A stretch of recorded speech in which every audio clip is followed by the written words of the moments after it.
how to log in with Discord token.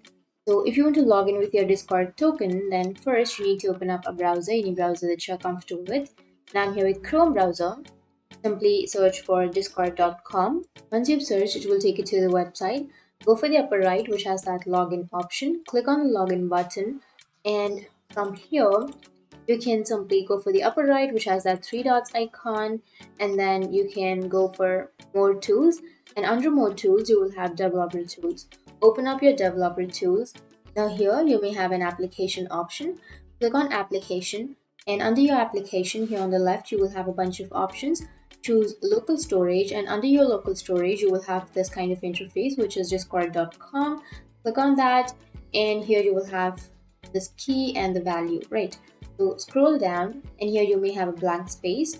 Click on the blank space under the key column, and then you need to enter token. Once you enter the token, and under your value, make sure that it is surrounded by the quotes, and then you need to paste your token. And once you've pasted, you need to finally press the Control plus R on your keyboard, and then you will be logged in with your Discord token.